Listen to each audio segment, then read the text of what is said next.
Maybe it's night where you are, the air hushed and the sky outside your window completely still. High above, the moon hangs in silence, glowing gently, never falling toward Earth, never drifting away. Tonight we'll follow a simple, almost childlike question. Why doesn't the moon fall? We'll explore the pull that holds it close, the motion that keeps it moving, and the quiet balance that lets it circle us again and again. Settle in, breathe slowly, let the answer unwind as you rest. Think about the last time you dropped your phone. For a split second you felt that stomach sink jolt, the gut-level certainty that something was moving away from you and toward the floor. That gut feeling is what we normally mean by the word fall. It's a straight, urgent motion toward something lower, usually ending in collision. But that's a picture made for our everyday scale. Out in space, falling looks different because there's something else in the mix: forward motion. Falling, at its core, is simply moving under the influence of gravity. That's it. No drama, no particular direction besides toward whatever is pulling you. The moon, the satellites we launch, even the International Space Station, they're all falling. They are always being pulled inward by Earth's gravity. The only thing that makes their motion subtle and beautiful instead of a crash is that they're also moving sideways, forward, tangentially. That forward motion constantly misses the Earth. Imagine tossing a ball straight up.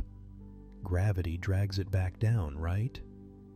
Now imagine throwing that same ball sideways as well as up. The combination of the downward pull and the forward push makes a curved path. Keep increasing the forward speed. The curve stretches out. Go fast enough, and the curve never hits the ground because as the ball falls, the ground beneath it curves away at exactly the same rate. You've turned a straight drop into a loop around the planet. That's an orbit. A simple way to picture this is the old Newton thought experiment about firing a cannon from a mountain. Fire a cannonball gently, and it lands a short distance away. Fire it harder, and it lands farther. Keep increasing the muzzle velocity. Eventually you'll reach a speed where the cannonball falls toward Earth, but keeps missing because the surface curves away beneath it. At the right speed, it will keep falling forever and never hit the ground. That's an orbit. Newton used that story to explain why the moon doesn't plummet into the ocean. It's falling sideways fast enough to stay aloft. Let's make this more personal. When you ride a bike down a hill, gravity pulls you forward. You glide with speed because you're turning that pull into motion along the road. In orbit, gravity does something similar, but with geometry instead of pavement. The moon is constantly being tugged inward toward Earth, but it's also persevering forward. If that forward motion were to stop, if the moon could somehow lose its sideways speed, it would fall straight in. We can picture that. The moon, once a slow traveler, would begin to drop, and very quickly the pull would become unstoppable. Fortunately for us, the moon keeps moving, so its motion becomes a closed curve, a continuous, elegant fall that never ends in impact. This helps explain why an orbit feels so counterintuitive. On Earth, falling usually means a definitive end, a crash, a collision, a sudden stop.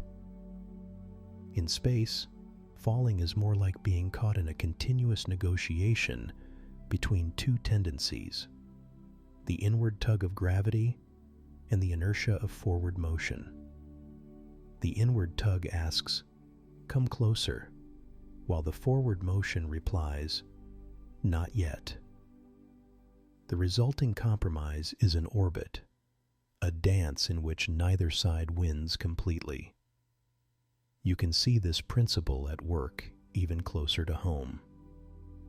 The International Space Station is literally falling toward Earth all the time, but it also hurtles sideways at about 7.7 kilometers per second.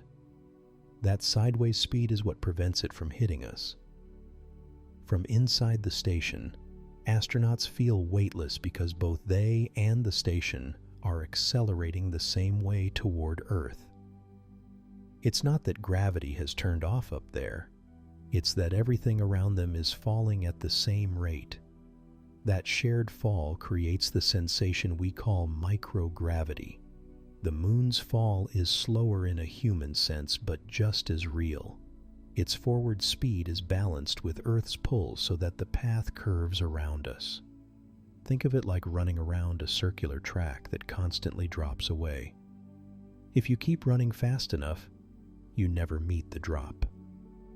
Unlike our thrown ball, the moon's motion is remarkably steady, and that steadiness is what gives us predictable tides, stable months, and a reliable nightlight in the sky. It also means that the line between falling and orbiting is thin. A small change in speed or direction can turn a benign orbit into a fatal plunge. That's why rocket launches and satellite maneuvers are so precise.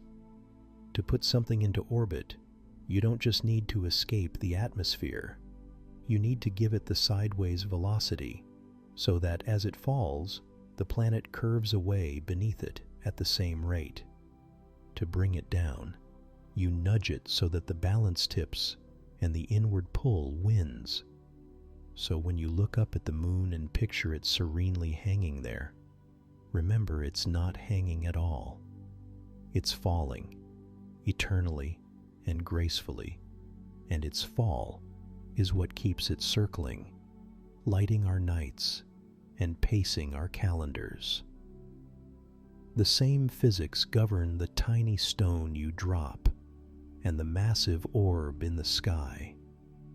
It's simply the interplay between gravity's tug and motion's momentum that decides the shape of the path. This idea that falling can mean circling shifts how we think about motion. It trains us to see gravity not as a prison dragging things down to a single fate, but as a sculptor of paths, turning straight drops into arcs and arcs into stable loops. Keep that picture in mind, because next we'll use it to explain how different speeds and distances change the kind of orbit you get, and why some spacecraft skim the atmosphere while others race far beyond our sight. Think about the last time you dropped your keys, that tiny jolt when they slipped from your hand and the steady pull they felt toward the floor. That pull is the same invisible force that keeps the moon circling our planet. It's not a rope, not a tether, not some physical chain stretching into space. It's gravity, Earth's gentle, persistent hold. Earth is enormous. When you picture how big it is compared to the things around you, your house, your city, your whole country, it's easy to forget how much mass that actually adds up to. Mass is what makes gravity. The more mass an object has, the stronger its gravitational influence. Because Earth has so much mass, its gravity reaches far out into space, farther than our cities, farther than the clouds, and far enough to tug on satellites, space stations, and the moon itself. You can feel gravity every day without thinking about it. When you stand up, gravity keeps you grounded. When you jump, it pulls you back down. When you pour a cup of coffee, the liquid streams toward the bottom of the cup because of gravity. Those small, everyday examples are like tiny demonstrations of the same force that gently bends the moon's path a little every second. Here's a way to picture that bending. Imagine swinging a stone on a string in a circle. The string pulls the stone inward, and that inward pull keeps the stone from flying off in a straight line. Now toss away the string and imagine instead that an invisible hand, gravity, is doing the pulling. That's essentially what happens in space. The moon is moving forward through space, trying to move in a straight line by inertia, but Earth's gravity constantly tugs it inward. The result is a curved path, an orbit. A classic way scientists and thinkers have explained this is with Newton's thought experiment of the cannonball on a mountain. If you fire a cannonball slowly, it falls to the ground not far from the mountain. Fire it faster, and it lands farther away. Fire it fast enough, and as the ground curves away beneath it, the cannonball keeps missing the Earth and keeps falling around it, and you have an orbit. The moon isn't a cannonball, but the idea is the same. It's moving forward while Earth's gravity keeps redirecting that motion into a nearly circular path. Even though the moon is nearly 400,000 kilometers away, Earth's gravity still reaches it. Gravity weakens with distance, but it never just stops. So while the tug at the moon is much weaker than the pull you feel in your living room, it's just enough to nudge the moon's direction a tiny bit every second. Over time, those tiny nudges add up and keep the moon close instead of letting it wander off into space. Because of this hold, satellites we launch stay in place relative to Earth, or rather they keep falling around Earth in predictable paths. The International Space Station orbits at about 400 kilometers up, constantly falling toward Earth, but always moving forward fast enough to miss it. That's why astronauts inside feel weightless. They are in free fall together with their spacecraft. They're not floating because there's no gravity up there. Gravity is still acting. It's just that everything around them is falling at the same rate. The moon's orbit is perhaps the most elegant example of this gentle grip. There's no air between us and the moon, no visible rope or chain stretching through space. Still, every second, Earth's gravity changes the moon's direction just a bit, turning what would be a straight, lonely journey into a graceful, endless swing around our planet. Without that tug, inertia would take over. The moon would keep moving in the straight line it happened to be on when it lost any connection to Earth, and over time it would drift away into the solar system. That thought can be strangely personal if you let it be. Think about how often you look up at the moon, maybe on a night walk, through a window, or when you're driving home, and it seems to follow you. That slow, companionable presence in the sky is literally because Earth is holding on to it, second by tiny second. We share our days and nights with a satellite that's there because of a quiet, invisible force. It's a comfort in a way. Even in the vacuum of space, things can be connected. Gravity doesn't just keep the moon near. It also shapes some of the rhythms of life on Earth.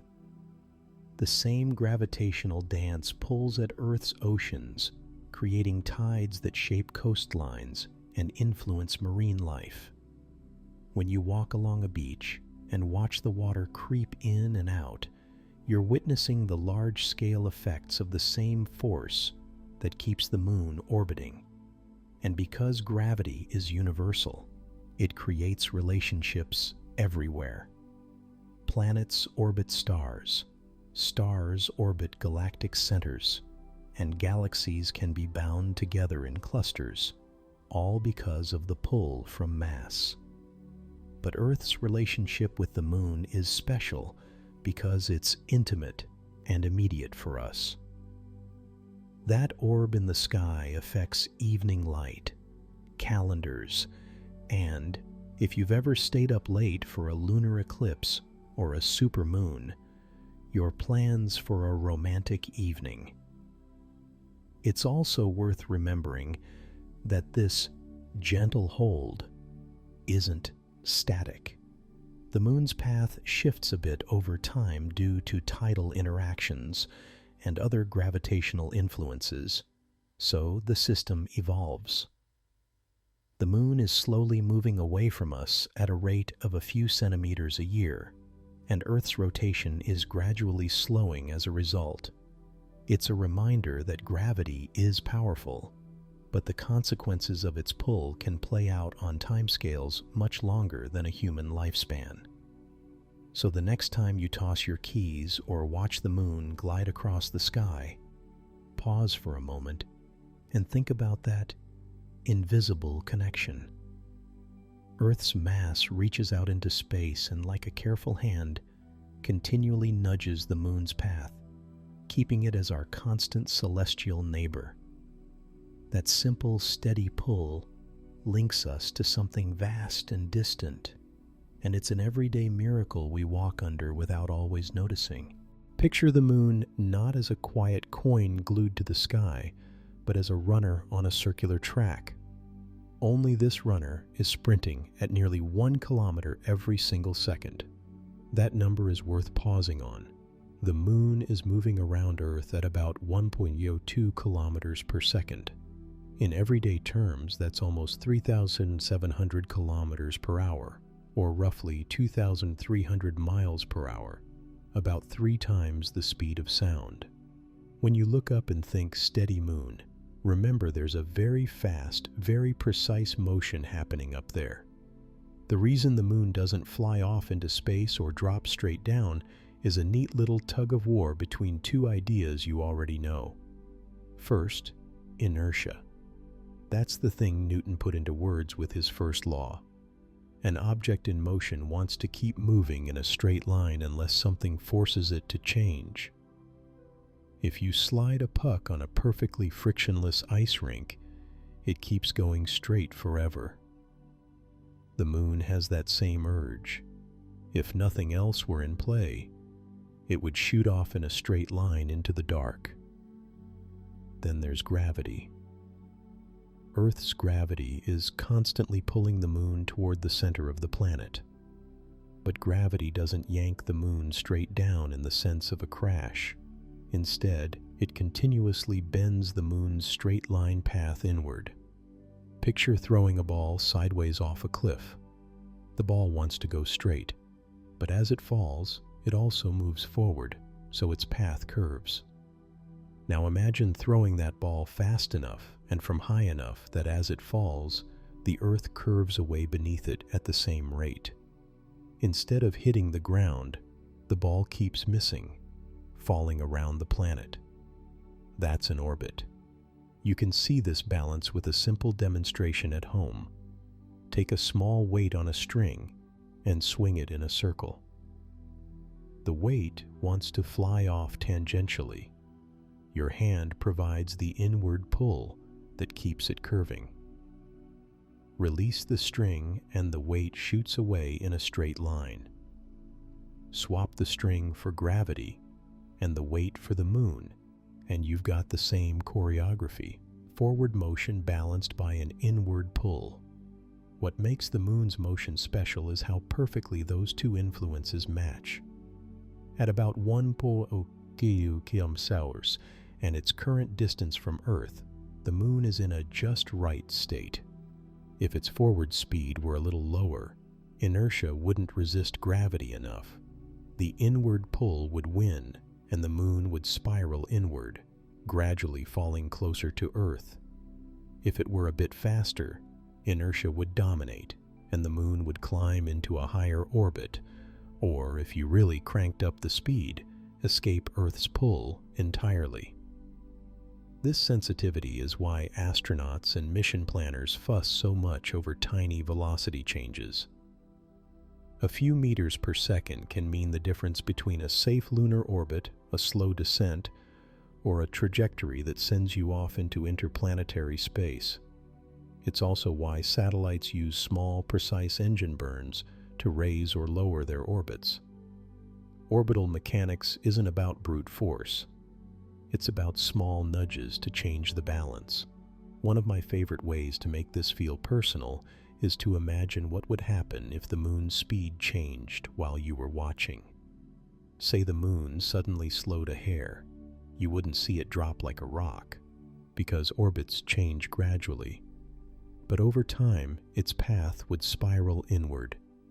Tides would shift, night brightness would change, and long-term, the whole dance between Earth and Moon would settle into a different rhythm.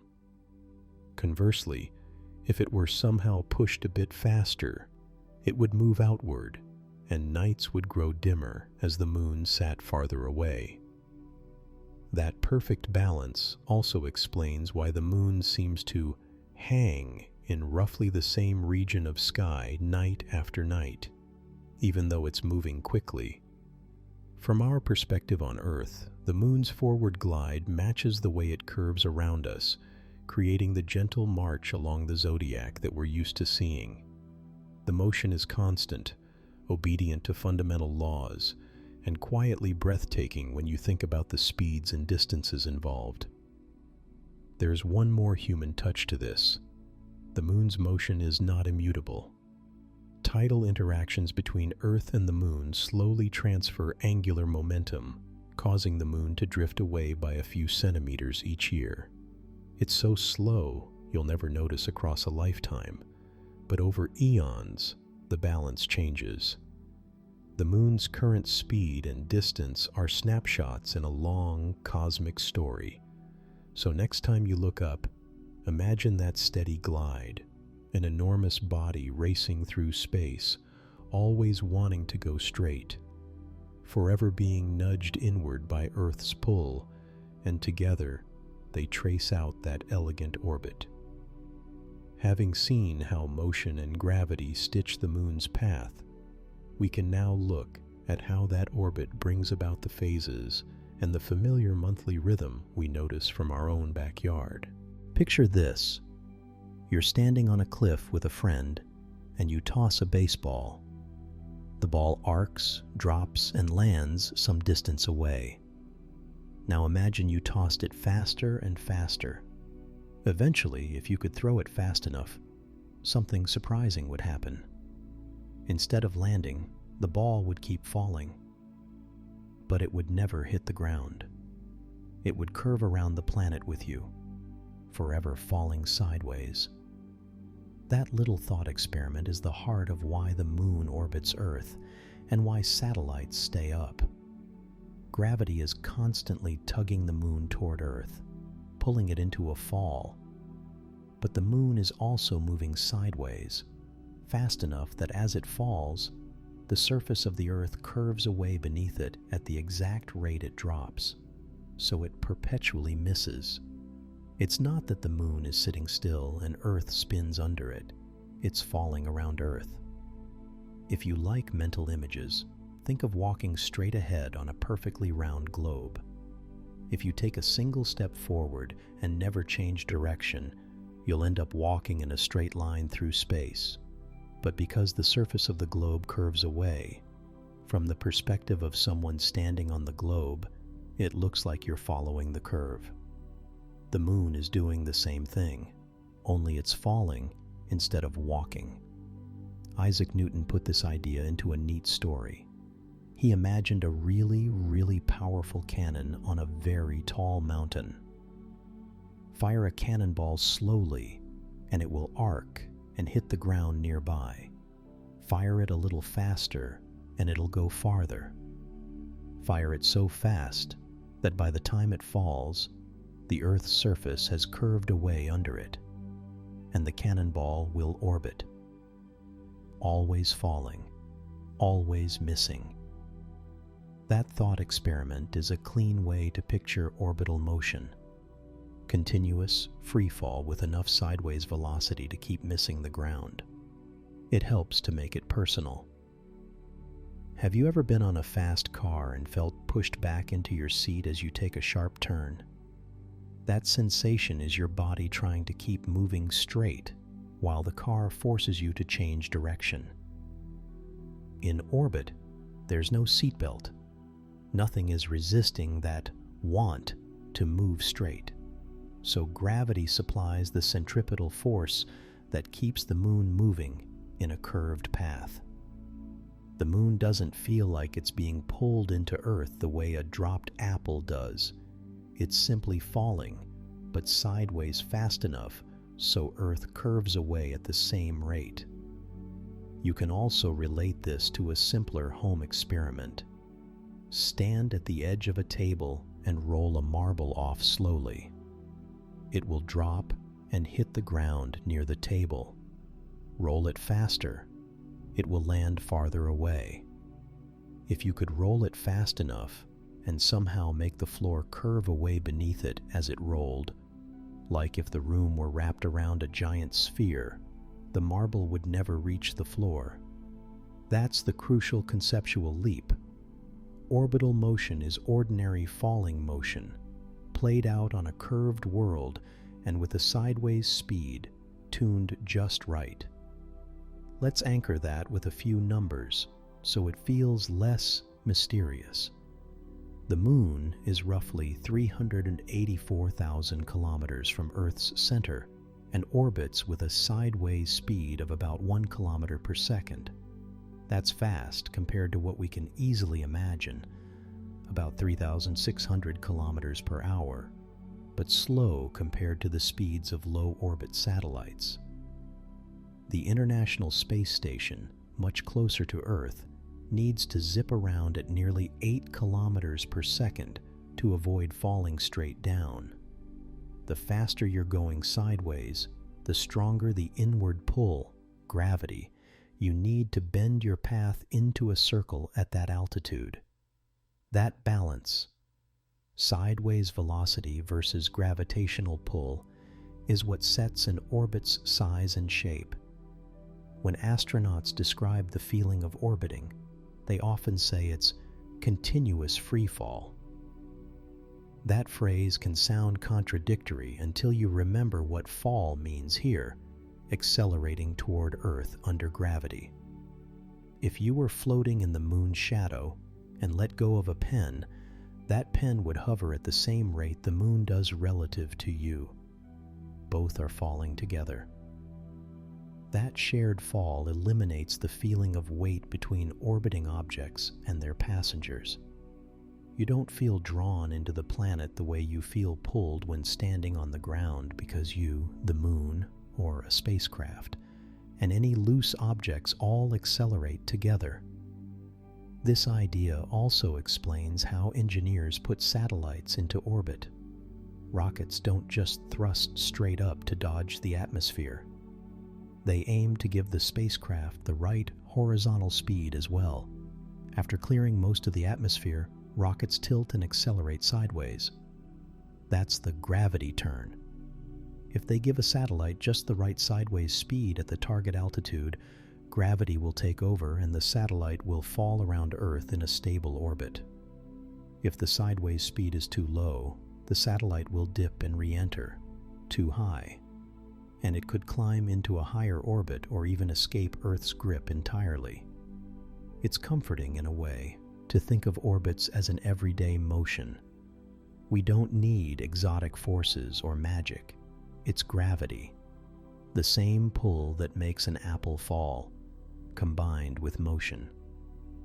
The moon's path is the natural outcome when a massive body moves fast enough sideways that its constant fall never meets the ground. And there's a poetic side to it too. The moon is endlessly falling toward us and endlessly missing us. Every night, when you glance up, you're looking at something in a perfect, patient chase. An object perpetually on the brink of meeting Earth but always continuing sideways, tracing a cosmic path. If that doesn't make you feel a little connected to the physics of the universe, nothing will. Coming up, we'll take this imagery a bit further and look at how that balance between sideways motion and gravity determines different kinds of orbits: circular, elliptical, and what happens when the balance is tipped. But keep that baseball on the cliff picture in your head. It's the simplest, most human way to understand why the moon keeps falling sideways. It's a fair question. If gravity is constantly pulling the moon toward Earth, why doesn't it just fall and slam into us? The simple answer is that the moon is falling, but it's also moving sideways, and those two things perfectly balance. Imagine you're standing on a cliff and you toss a ball straight out. It moves forward, but gravity pulls it down and it follows a curved path and lands somewhere below. Now imagine throwing it harder. The path curves less. Throw it fast enough and it will curve so much that the surface of the Earth keeps dropping away beneath it. That's basically what the moon is doing. It's in a continuous state of free fall around Earth. Its forward speed is just right so that, while gravity pulls it inward, the moon keeps missing the planet. Isaac Newton put this in a famous thought experiment, his cannonball idea. If you fired a projectile horizontally from a high enough gun and increased the speed, eventually it would fall around the Earth instead of hitting the ground. That's an orbit, a balance between inward pull and sideways motion. For the moon, that balance has been steady for billions of years. Two practical things make that balance last. First, the moon has a lot of sideways speed, about 1 kilometer per second, and it keeps that speed because space is, for all practical purposes, empty. There's no thick air up there to slow it down, no water to drag against, no tree branches or hills. In empty space, there's almost nothing to rob the moon of its momentum, so it keeps going the way it's going. Second, there's no friction to bleed away the moon's orbital energy. On Earth, whenever something moves through air or water, friction turns some of its kinetic energy into heat, and it slows down. Objects in low Earth orbit, like defunct satellites, eventually re-enter because the outer layers of the atmosphere, thin as they are, gradually slow them down. The moon orbits far beyond any meaningful atmosphere, so it doesn't suffer that fate. There's nothing to steal its energy and make it spiral inward. That doesn't mean the moon's orbit is frozen forever. Tiny effects nudge it over extremely long timescales. The biggest of these is tidal interaction, the same gravitational tug that makes ocean tides. The moon raises tidal bulges in Earth's oceans and slightly in the solid body of Earth too. Because Earth spins faster than the moon orbits, those bulges get carried slightly ahead of the moon. Gravity between the bulge and the moon pulls the moon forward in its orbit, giving it a tiny boost of angular momentum. By the conservation of angular momentum, that boost pushes the moon to a slightly higher orbit. It moves away from Earth. We can measure that separation. Using lasers bounced off reflectors left on the moon by Apollo astronauts, scientists have tracked the moon's distance very precisely. It's receding at roughly 3.8 centimeters per year.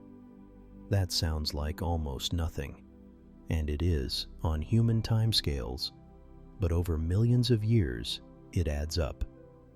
At that rate, the moon will be noticeably farther away in the far future, and Earth's rotation will slow a tiny bit as angular momentum is transferred to the moon. In other words, days get longer, imperceptibly fast for us, but measurably over geological time. There are other subtle influences too. The sun tugs on the moon, and other planets can cause minute shifts. The moon's orbit isn't a perfect circle. It's slightly elliptical and wobbles in orientation. But these perturbations are small and mostly periodic. They don't cause the moon to plunge into Earth.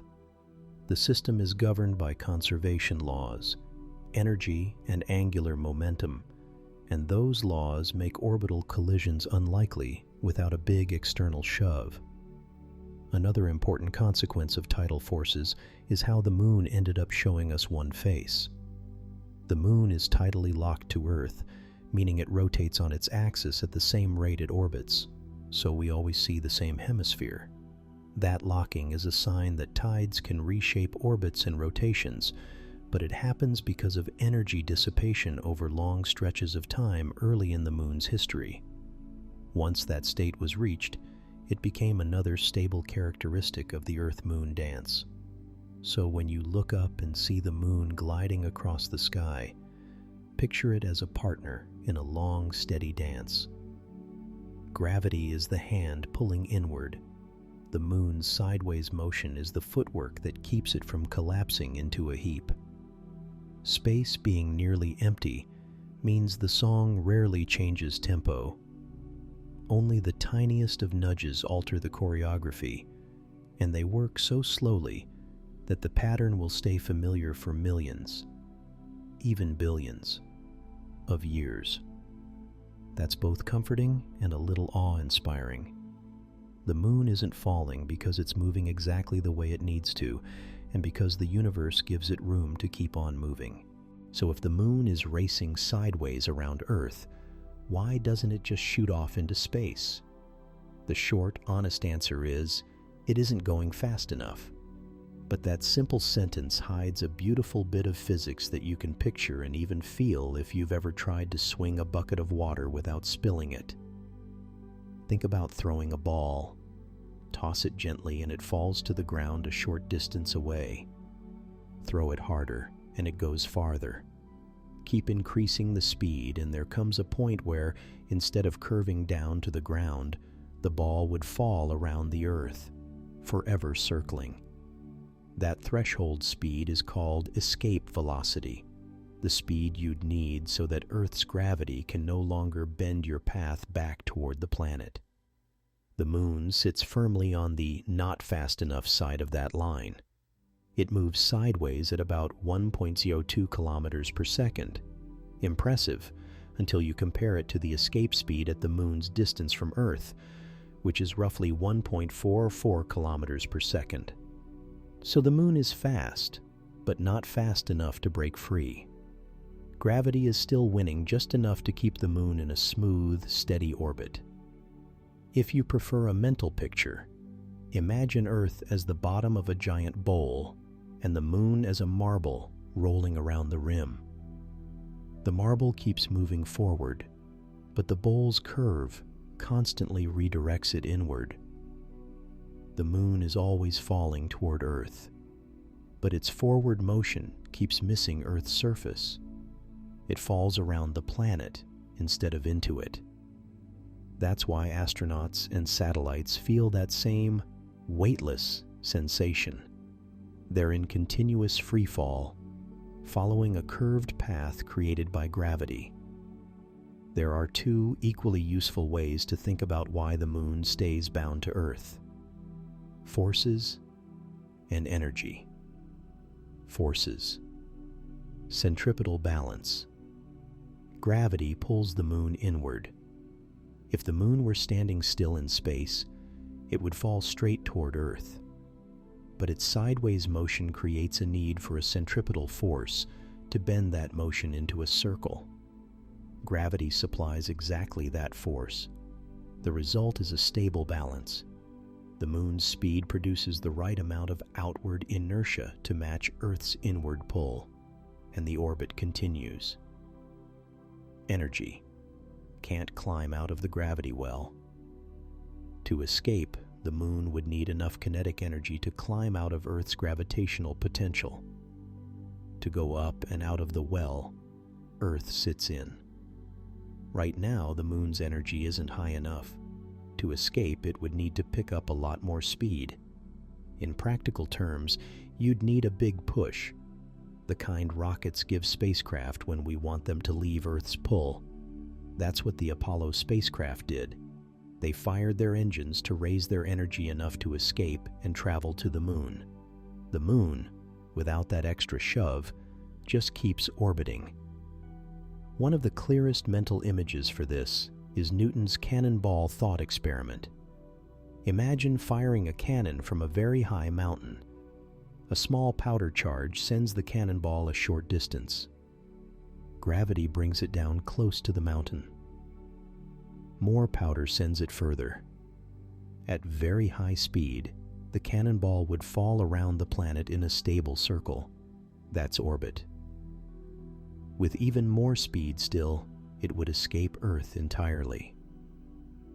The Moon sits in that middle regime, flying fast enough to miss hitting Earth, but not fast enough to escape altogether. You might have heard that the Moon is slowly drifting away from Earth, about 3.8 centimeters per year. That sounds like support for the idea that it might eventually leave, but it's not the same thing as achieving escape velocity. The Moon is receding because of tidal interactions between Earth and the Moon. Earth's rotation drags tidal bulges slightly ahead of the Moon, transferring angular momentum and gradually pushing the Moon into a higher orbit. It's a slow, steady transfer of energy and momentum, not a sudden increase in speed that would let the Moon break free. On human timescales, this drift is minuscule.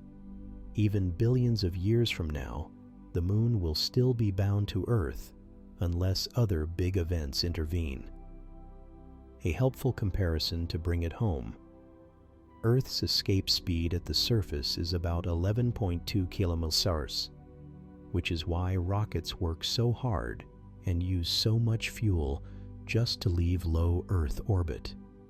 The escape speed at the Moon's distance is lower, roughly 1.44 km, but the Moon's actual orbital speed is only about 1.02 km. That difference is why the Moon doesn't zoom off into deep space. For a satellite to escape from that orbit, something, a big collision or a targeted rocket burn, would have to give it that extra push. So yes, the Moon is moving forward very quickly, but in the cosmic tug-of-war between inertia and gravity, it's moving at just the right speed to keep circling. It's a delicate dance, fast enough to avoid crashing into Earth, but not fast enough to run away. That balance is what keeps our familiar companion in the night sky, tracing the same path around us night after night. Think for a second about a racetrack. If you're driving around it at the same speed, you trace out a perfect circle.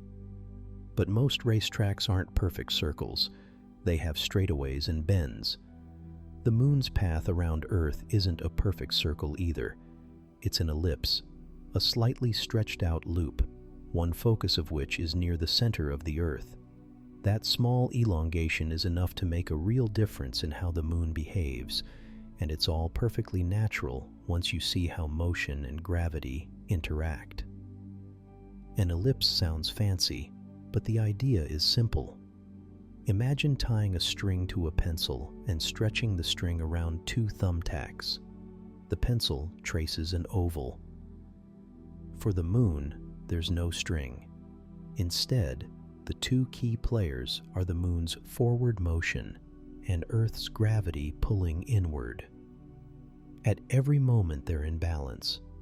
The Moon wants to go straight because of its inertia. Gravity continually tugs it toward Earth. The result is an orbit. Because the Moon's speed and distance change as it moves, that orbit becomes an ellipse rather than a perfect circle. Some numbers help make this feel real. On average, the Moon sits about 380–400 kilometers away from us. But because its path is elliptical, that distance isn't constant.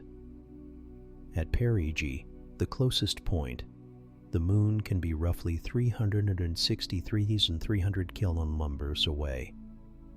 At apogee, the farthest point, it can be around 405,500 kilometers away.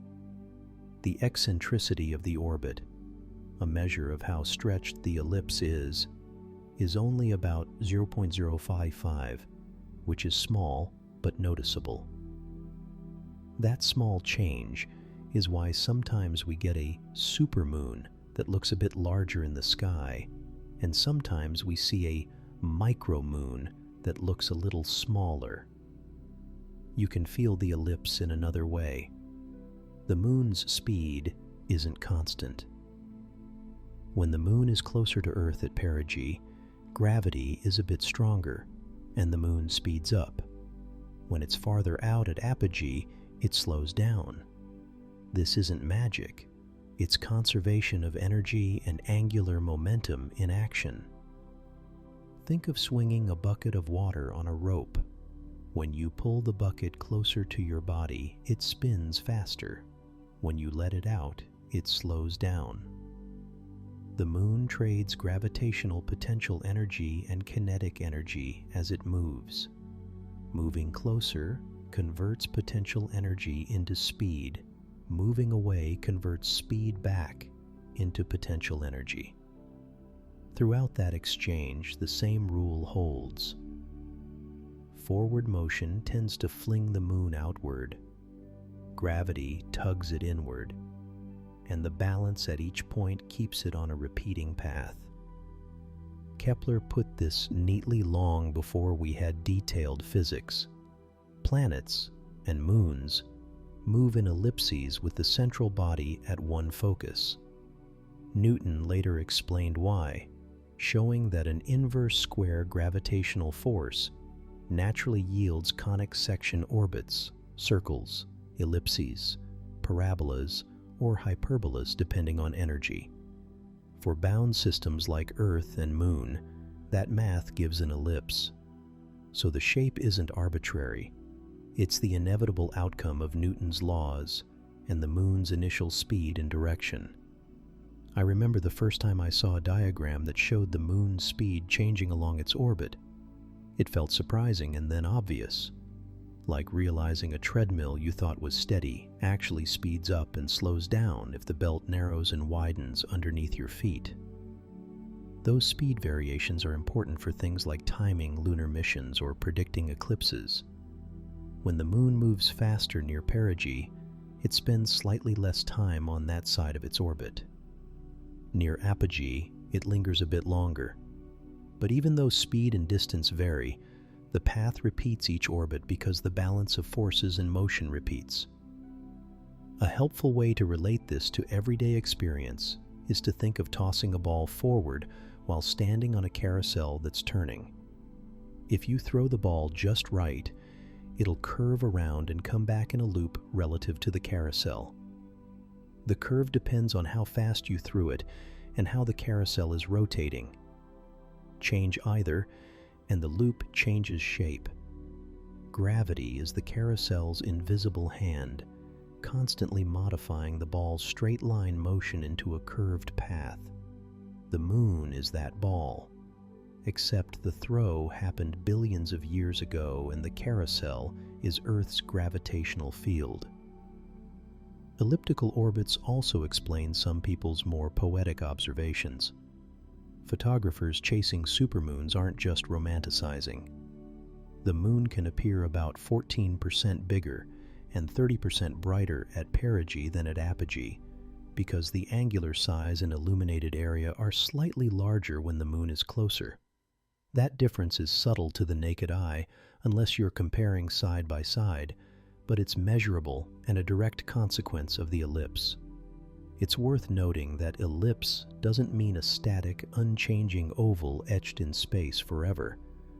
The moon's orbit slowly shifts over time. The orientation rotates. This is called apsidal precession, and the shape and timing are nudged by the sun and other bodies. But those perturbations are gentle, so to a first approximation, the moon keeps tracing roughly the same ellipse, month after month. The repeating loop we see is robust because the underlying balance between forward motion and inward pull is maintained. So, every time you look up at the moon, you're seeing an object in a continuous negotiation.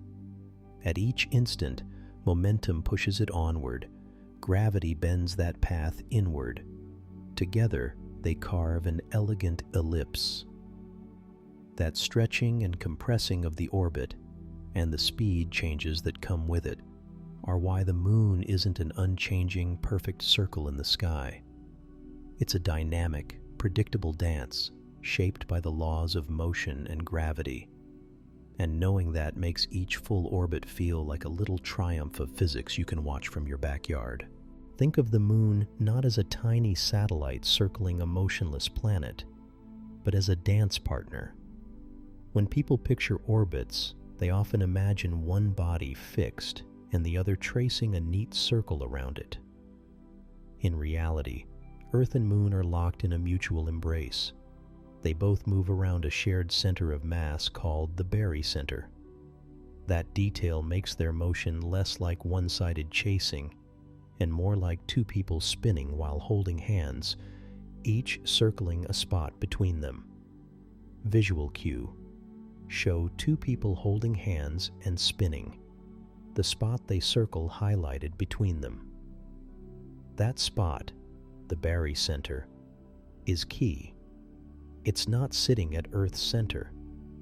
Because Earth is more massive than the Moon, the barycenter lies inside Earth, but it's offset from the core by a significant amount, roughly 4,600 kilometers from Earth's center. Since Earth's radius is about 6,371 kilometers, that places the barycenter roughly 1,700 kilometers beneath the surface. So the Earth is not a fixed stage that the Moon performs around. The whole pair shifts and pivots around that shared center. Imagine standing on a dance floor and watching two friends spin with their hands linked. If they're evenly matched in weight and strength, they'll spin around a point exactly between them. If one is heavier, the pivot shifts toward them, and the lighter person traces a wider circle. That's exactly what happens with Earth and Moon. The Moon makes a large loop around the barycenter, while Earth makes a much smaller wobble, a subtle but measurable motion. Why does this happen? Gravity is the invisible hand guiding the dance. Each body feels the other's pull, and the result is a balance between that mutual gravitational attraction and the need for centripetal acceleration to keep them moving in curved paths. From the Moon's perspective, Earth's gravity pulls it inward. From Earth's perspective, the Moon's gravity pulls Earth ever so slightly off-center.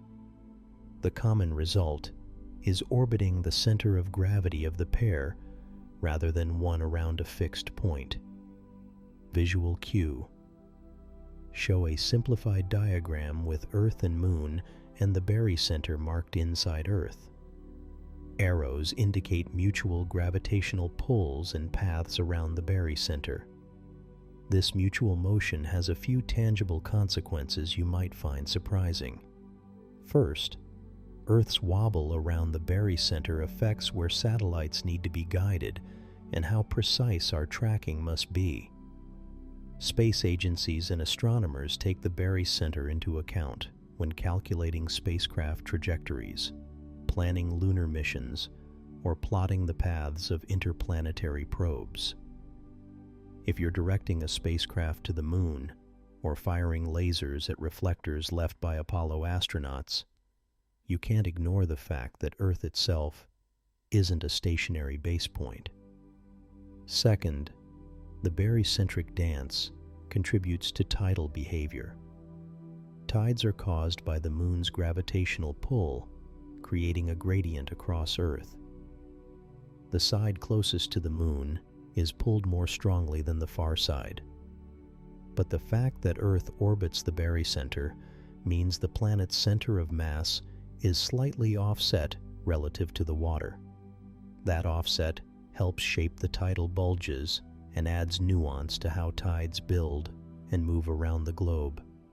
The Moon's tug and Earth's wobble together produce the familiar rhythm of high and low tides along our coasts. Third, Even though we don't feel Earth's motion, everything on Earth moves with it. Instruments can measure it. Lunar laser ranging, which bounces laser pulses off mirrors left on the Moon during Apollo, can detect changes in distance to millimeter precision. Those measurements confirm the barycenter's effects, reveal tiny changes in the Moon's orbit, and even help scientists test fundamental physics like general relativity. So the dance is not just a poetic image, it's a measurable reality that feeds directly into scientific discovery. Personalize it. Think about standing on the shore watching the tide. You're not feeling Earth wobble under your feet, but that same invisible motion plays a part in the rise and fall of the water at your ankles. It's a reminder that large-scale celestial mechanics have intimate effects on everyday life. There's also a broader lesson in this paired dance. Orbits are always about centers of mass. When you look at two objects interacting gravitationally, whether it's Earth and Moon, a star and an orbiting planet, or even two stars in a binary system, they all revolve around their common center of mass. Astronomers exploit that fact. The wobble of a star caused by an unseen planet is how many exoplanets were first detected. In a very real sense, when we study the Earth-Moon barycenter, we're practicing the same detective work used to find distant worlds. Visual cue: cut to an animation of a star wobbling because of an orbiting planet, then zoom back to Earth-Moon system to reinforce the analogy. It helps to keep the image of the dancing pair in your mind. The Moon traces a path roughly 384,000 kilometers from Earth's center on average. The barycenter sits along the line between their centers.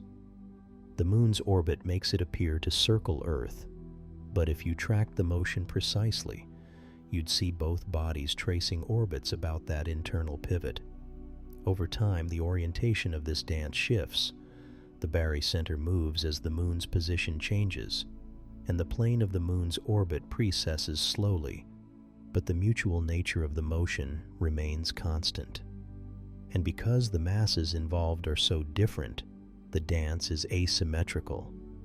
The Moon's path around the barycenter is wide and obvious, while Earth's path is small and mostly hidden beneath us. From our human perspective on the surface, the Earth's wobble is imperceptible. You won't feel yourself being slung around the barycenter.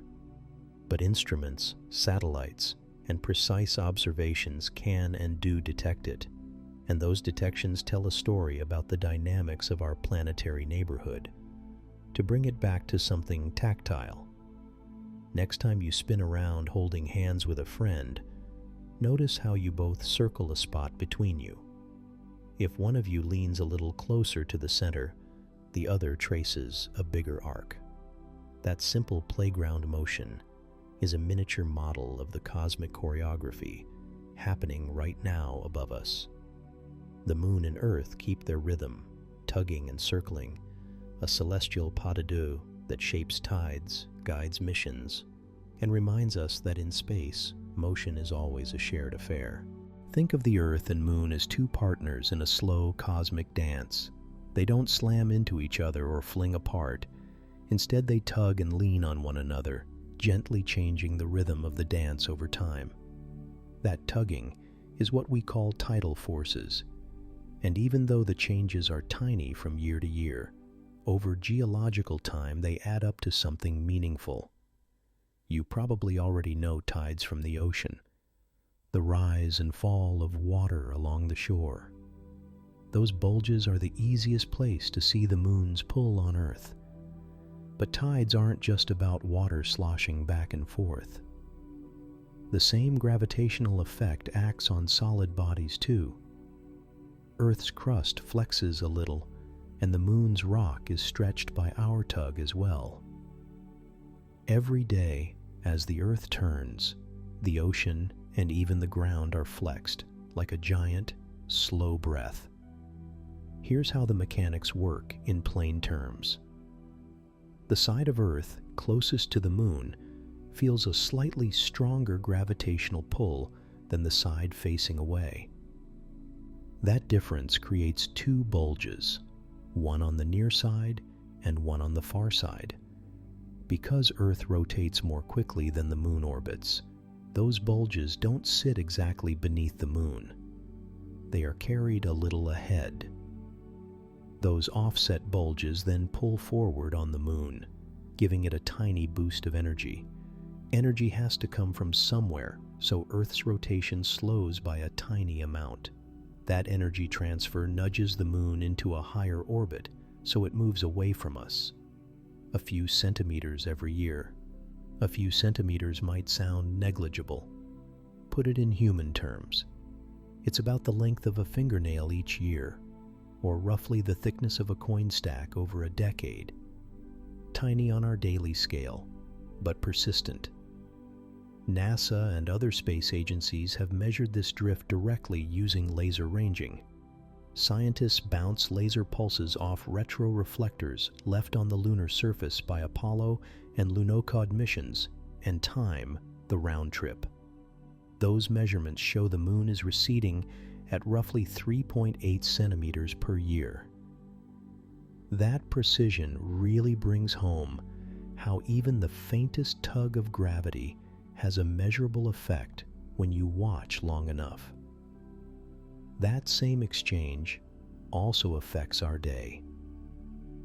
As the moon is pushed outward, the Earth's rotational speed decreases, which means our days very slowly get longer. The change is minuscule, only a couple of milliseconds every century. You wouldn't notice it in your lifetime, but over millions and billions of years it adds up. Geologic records and fossil growth rings indicate that hundreds of millions of years ago, days were noticeably shorter. So the clock of the planet ticks a little more slowly thanks to this tidal interaction. The moon itself isn't immune to these forces. Even though it's a rigid rocky body compared to our fluid oceans, it still feels the stretch. Think of taking a rubber ball and squeezing it gently, then letting it go. Repeated flexing generates internal friction and a little heat. On moons like Io, that heating is intense enough to fuel volcanoes, but the moon's tidal heating is gentle. It causes small-scale deformation and has been linked to shallow moonquakes recorded by seismometers left there decades ago. Those quakes aren't anything like Earth's big temblors, but they reveal the moon is a living, dynamic object that responds to gravitational stress. This tidal dance has shaped the Earth-Moon system in profound ways, even beyond orbital mechanics. For one, the moon stabilizes Earth's axial tilt, the angle that gives us seasons, and that stability has likely helped climate conditions stay amenable to life. The steady outward drift and the slowing spin also mean the geometry of sunlight and tides has been evolving. Coastlines, habitats, and even the length of biological cycles have been subtly influenced across deep time. You might wonder, will the moon ever escape us entirely? The short answer is no, at least not under current conditions. Gravity still binds the moon to Earth. The outward drift is a change in orbital radius, but it isn't an escape velocity. The moon is gaining orbital energy while Earth loses rotational energy, and that exchange is constrained by conservation of angular momentum. Over very long timescales, the system could trend toward a state where Earth and Moon are mutually tidally locked, both showing the same face to each other. But reaching that equilibrium would take far longer than the remaining lifetime of the Sun. So, for the foreseeable future, the moon will keep circling us, slowly getting farther, but never abandoning the partnership. There's a quiet poetry to this. The same invisible forces that tug waves onto a beach also stretch the bones of a dead volcano on the moon. They slow a planet's spin by mere milliseconds, and yet set the rhythm of seasons for eons.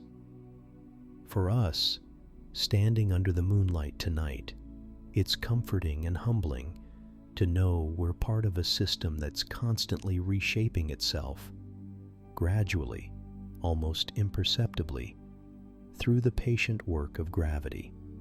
So next time you watch the tide come in or glance up at a full moon, remember, those tides are more than a coastal show. They're signals of an ongoing exchange between Earth and its companion, a slow-motion choreography that has been molding both bodies for billions of years and will continue to do so long after any of us are gone.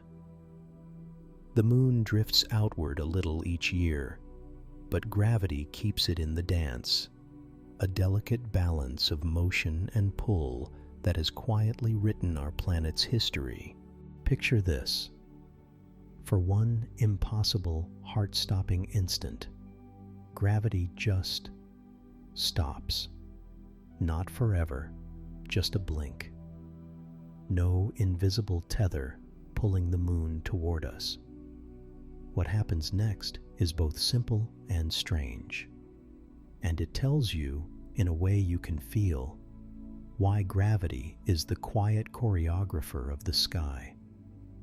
Think of the moon the way you think of a car on a straight road that's constantly being steered in a gentle curve. At any moment, the moon is moving forward, tangentially, along its orbit. But Earth's gravity keeps tugging it inward, bending that forward motion into a loop. Remove that tug, even for a second, and the moon can't magically remember to curve.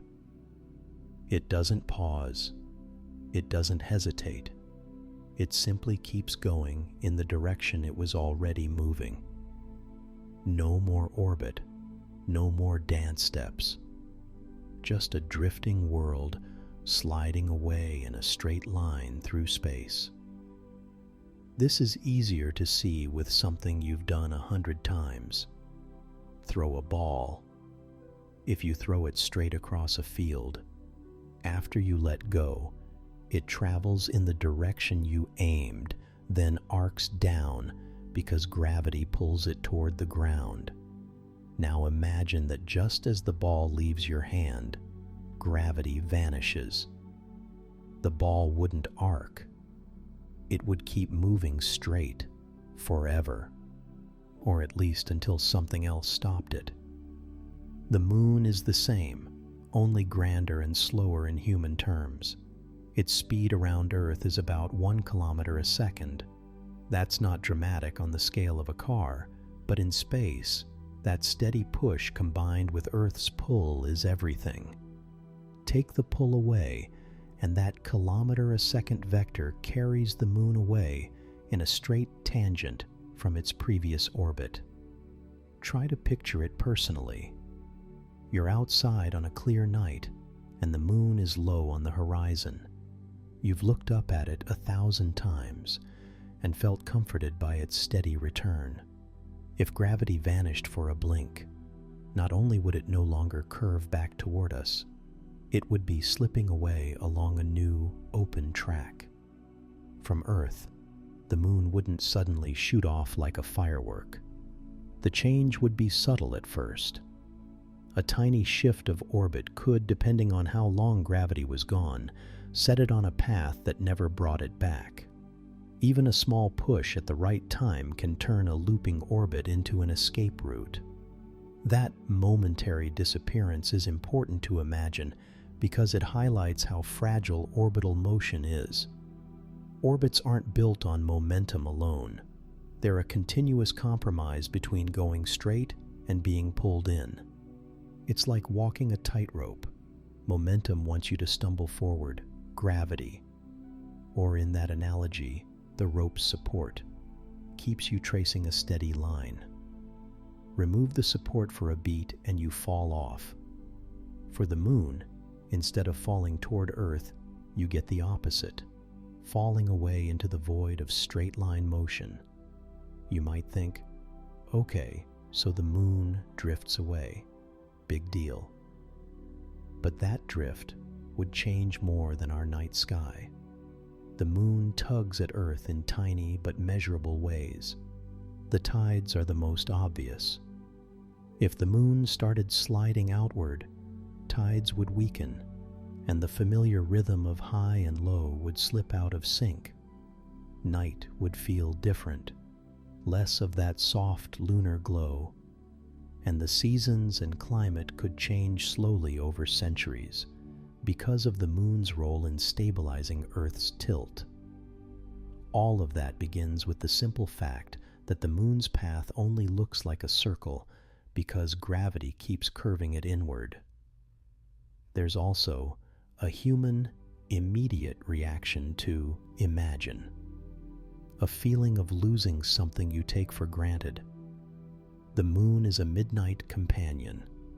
It's in our lullabies, our calendars, our sense of scale. Even the idea that it could simply slide off into space if the rules changed for a moment makes you appreciate how desperately ordinary gravity is. We don't notice it because it's steady, like background music. But when that music stops, even for a beat, you realize how much of our world depends on the rhythm. Let's get a little more concrete without getting too technical. The moon's orbit is what's called approximately circular because, at any instant, it's being accelerated inward by gravity, just enough to bend its straight-line velocity into a curved path. If that acceleration drops to zero, the curvature disappears immediately. The moon's trajectory opens up into a straight line, tangent to its previous orbit. If gravity came back after only a tiny delay, the moon would now be slightly off from where it would have been otherwise, and that tiny error could compound. Missed timing, even by a fraction of a second, can be the difference between staying in orbit forever and drifting away for good. And the imagery is stark. A globe that once returned predictably to our sky now becomes a ship without a harbor.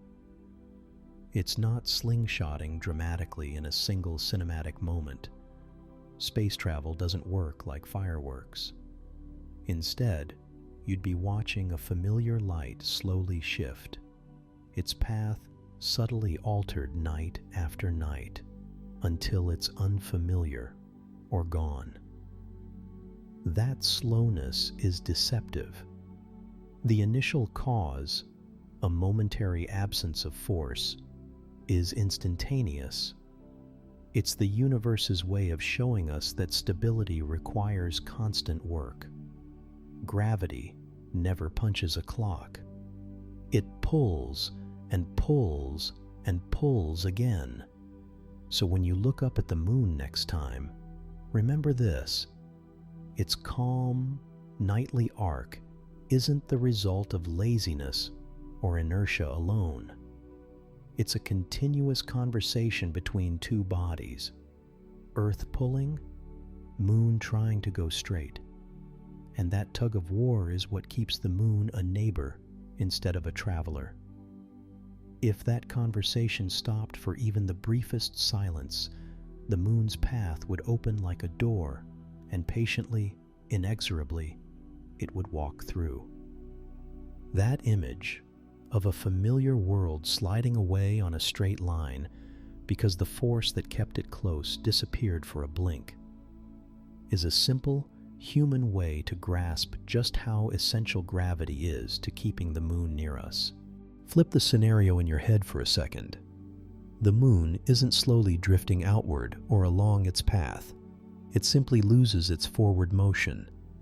Imagine all that sideways speed it carries, the thing that keeps it missing Earth every second, suddenly gone. What would you see? What would happen to us down here? First, the simple picture. Without that tangential motion, gravity has nothing to balance. The moon would stop orbiting and start falling inward, just like the apple that drops from a branch or the ball you let go of on a table. Think about tossing a ball forward. While it's moving sideways, gravity drags it down and the path curves. If you could throw it fast enough and the ground weren't there, the curve would never meet the surface. That's an orbit. Remove the sideways throw, and the ball drops straight down. Swap that ball for the moon, and straight away you get the same idea on a cosmic scale. Let's make this feel real. Picture yourself on a quiet beach at night. The familiar bright disk is up there, so predictable that you can plan late-night walks by its glow. Now imagine suddenly it starts sliding inward toward Earth, not gracefully circling but plunging. The moon wouldn't hang in the sky like a decorative wheel anymore. It would be on a collision course. How fast would that happen? It's tempting to think this would take months or years. In reality, if the moon were to stop moving sideways instantly, the math says it would take only a few days to fall in. Using the physics of free fall from that distance, the time works out to something on the order of 4 to 5 days for the moon to reach the Earth. That's shockingly quick when you compare celestial timescales to our human ones, a small, sharp window between the moment the motion stops and the world-changing consequences arrive. I like to use Newton's thought experiment here because it's so visual. Imagine launching a cannonball from a very high mountain. If you fire it slowly, it falls nearby. If you fire it faster, it lands further away. At one particular sideways speed, as the ball falls, it curves around Earth at the same rate Earth's surface curves away. You get orbit. The moon is just that cannonball, only enormous and already at the right speed. Remove that sideways push, and it's just a falling body again. There are a few things to hold on to emotionally as well as conceptually. First, orbits aren't magic. For many of us, watching the moon drift across the sky feels calm and inevitable. But this thought experiment strips away that comfort and reminds us that the scene we see is a precise balancing act. Gravity is pulling, motion is steering. Take one away and the whole dance changes in an instant. Second, the consequences. The moon's motion isn't some abstract thing that only astrophysicists care about. It's tied to the daily rhythm of tides, to the long-term stability of Earth's tilt, to the mechanics of life around our coasts. If the moon stopped, tides would change dramatically right away. The ocean bulges that follow the moon would shift as the satellite plunges in, creating extreme tidal surges and anomalous patterns around the world. Within hours, coastal regions would see bizarre and violent sea behavior. Over the days as it fell, gravitational stresses would grow, sending earthquakes and volcanic activity spiking in ways that are difficult to predict, but unmistakably linked to a changing external gravitational field. You can also picture the physics of motion right on your own kitchen table. Put a marble on a flat board and spin the board slowly. The marble moves outward or inward depending on friction and the slope. It's easy to upset its motion with a nudge. The moon is a marble in free space, but instead of friction, you have gravity, and instead of your hand changing speed, you have whatever cosmic event, an enormous collision or an improbable instantaneous loss of tangential velocity that suddenly stops its forward motion. The result is the same. Instead of skimming past, it falls straight toward the center of attraction. There's another subtle but important point. Stopping. The moon's motion is a violent idea. Orbits are a balance of kinetic energy and gravitational potential energy. To remove all that sideways kinetic energy instantly would require an enormous impulse, something delivering a stupendous amount of energy in a very short time. In other words, whatever caused the moon to lose its forward motion would itself be a catastrophic event, and that initial cause might already have consequences for Earth. But even if you hand-wave the cause and accept the moon simply stops, the outcome is the same. Gravity wins and pulls. This thought experiment also clarifies why many satellites remain up there as long as they do. When mission planners talk about orbital velocity, they're really talking about keeping that sideways speed at just the right value for altitude and mass. Small changes in speed produce small changes in orbit. Big changes make things plummet. For an object in low Earth orbit, a little drag from the atmosphere is enough to reduce speed and cause re-entry.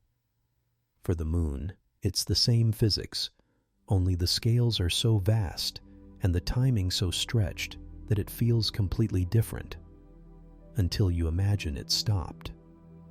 Finally, let's bring it back to something human and intimate. Imagine lying awake under the night sky and watching the moon begin to change, not just in brightness, but in motion. You'd feel that primitive human mixture of awe and dread. Awe at seeing a familiar celestial partner behave in a way we rarely witness, and dread because you know what falling really means for everything on Earth. That contrast, the beauty of the mechanics and the terror of the consequences, is exactly what shows how fragile the balance is. Motion and gravity together make the moon's nightly path something we can depend on. Pull one of those threads and the whole tapestry comes undone. So next time you look up, remember, that steady, slow arc across the sky is the product of two simple things acting together. The moon's motion keeps it from being pulled straight down. Gravity keeps it tethered and turning. Take away one, and the narrative flips from graceful orbit to straight fall. It's a remarkable reminder. The cosmos looks gentle and timeless, but it's built on a precise choreography where every step matters. If the moon's steady path across the sky felt like a small, predictable clock, know that it's just one tick in a pattern that repeats at every scale in space. The same simple rule, forward motion met by gravity, shapes lives of planets, moons, rings, and even entire star systems. It's the universe's version of a dance step.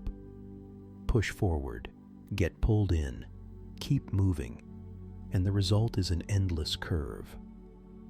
Think about it like this. Have you ever swung a cup of water round your head without spilling a drop? Your arm provides the forward motion. Gravity pulls the water inward. The water happily follows a curved path. That's basically an orbit. On Earth, we call it a trick we learned in school. In space, it's the fundamental trick that keeps everything from flying away. The moon races forward along its orbital track, but Earth's gravity continuously bends that straight-line motion into a circle-like path. No magic, just motion and pull. Scale is the part that turns this simple idea into something awe-inspiring. A satellite we launch with a small rocket can sit above a city in low Earth orbit, moving so fast that the air it would otherwise fall through is never reached. The moon, much larger and farther, takes about 27.3 days to complete one circuit relative to the stars. Earth circles the sun once every 365.25 days. Our sun, in turn, is sweeping around the center of the Milky Way at roughly 220 kilometers per second, completing one orbit in something like 225 to 250 million years. So the same pattern that governs a tossed rock governs a star's long, patient journey around a galactic heart. Those different orbits don't all look the same. Some are nearly circular, like most of Earth's path around the Sun. Others are stretched into ellipses, like many comets that dive close to the Sun before slinging back out to the cold reaches. Ellipses mean the speed changes. An object moves faster when it's closer to the thing it orbits, and slower when it's farther away. If you picture a racetrack where parts of the curve are tighter, you get the idea. The nearer turn demands a quicker, sharper motion. And because gravity is a universal force, these patterns pop up again and again. Moons around gas giants trace their own graceful lanes. Ring particles around Saturn trace endless, shimmering loops. Even collections of stars in binary systems perform complicated orbital choreography. When you hear about a resonance, that's another level of orchestration. A relationship between orbital periods that locks objects into repeated timing. The Galilean moons of Jupiter are classic. Io, Europa, and Ganymede are in a Laplace resonance, meaning their orbital periods are linked so that their positions repeat in a steady pattern. Pluto and Neptune share a 3-in-2 resonance. Pluto completes 2 orbits for every 3 of Neptune, which keeps Pluto from ever colliding with its giant neighbor despite a crossing path. Resonances are like musicians keeping strict time in a cosmic orchestra. There's something deeply human about recognizing these patterns because we live inside one. Our daily rhythms, sunrise and sunset, the phases of the moon, the seasons, are direct consequences of orbital motion. When I stand outside on a crisp evening and watch the moon climb, I'm aware that what I'm seeing is the end product of countless trajectories and gravitational embraces. That moonrise is a visual echo of Earth spinning while both the Earth and Moon trace their shared path around the Sun. Orbits are also practical for us. The satellites that let us talk on our phones, navigate roads, and watch weather patterns all ride in carefully chosen orbital lanes. Engineers pick altitudes and speeds so that a satellite stays where we need it. Geostationary satellites match the Earth's rotation and appear fixed above one spot, a brilliant trick of matching forward motion to gravitational pull and rotation.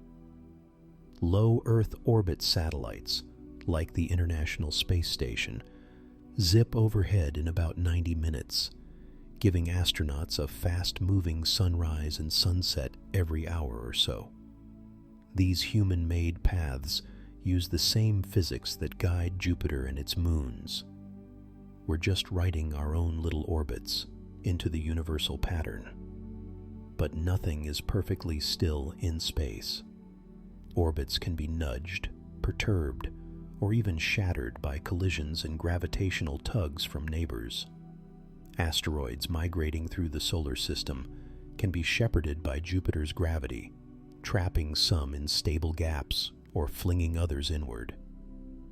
Over long timescales, gravitational interactions rearrange whole systems. Stars forming in crowded nurseries steal partners, planets get tossed into eccentric lanes, and migrations can reshuffle the architecture of an entire solar system. What looks stable to us on human timescales can evolve dramatically over millions or billions of years. The geometry of orbits also produces beautiful phenomena. Think of tides. The moon's pull creates bulges in Earth's oceans that cycle with the moon's position, and the sun adds its own tidal effect. Or think of eclipses, where the simple alignment of three bodies on the same curve turns into a moment when day falls to twilight. Even the faint rings encircling planets like Saturn are orbiting particles, countless little worlds tracing their tiny curves under the same rule. There's elegance in that universality, whether it's a pebble caught on a string, a satellite skimming the upper atmosphere, a gas giant shepherding a field of moons, or an entire star system arcing through the galactic plane. The basic balance is the same. Keep moving forward and let gravity bend your path into a loop. It's a remarkably forgiving rule. Slight differences in speed or starting distance generate a stunning variety of outcomes. Tightly bound circles, stretched ellipses, chaotic flings, or long-term partnerships. I like to imagine standing on the frozen surface of a far-off moon as its parent planet hangs low on the horizon. A luminous, slowly moving presence that makes day and night feel very different than they do here. The sky on such a world would be a reminder that every place in space exists because of these invisible highways carved by motion and attraction. Up close, orbital motion can feel comforting, a clockwork of causes and effects. From far away, those same motions assemble magnificent structures, spiral galaxies, planetary systems, and the thin bands of a ringed planet. As we map more exoplanets and watch newly formed rings around distant stars, one striking fact keeps repeating: complexity doesn't require mystery. You don't need exotic forces to create celestial order. Motion plus gravity, applied across scale and time, is enough to generate the astonishing diversity of shapes and dances we see. It's a humbling and intimate thought. The forces that made your commute along a circular roundabout also sculpt the paths of worlds. So, next time you glance up at the moon, or notice how the sun moves a little lower in the sky each evening as the seasons shift, remember that these are living signatures of a deeper rule. They are the visible traces of an invisible balance that holds the cosmos together, an endless curve born from forward motion and a steady pull. In the next section, we'll trace how those curves build systems, how they gather material, clear space, and ultimately decide where worlds will form and how long they'll endure. So why doesn't the moon fall down? Because it is always falling and always moving forward, and those two motions fit together perfectly. It glides along a curve shaped by gravity, tracing the same path again and again through the quiet sky. As you rest tonight, remember that above you the moon circles calmly, held by forces that have lasted billions of years. Let that steady motion soothe you. Breathe in, feel your body grow lighter, and drift into sleep as the moon drifts through its endless loop. Let the moon's calm reach you. Inhale slowly, exhale, and sleep easy tonight.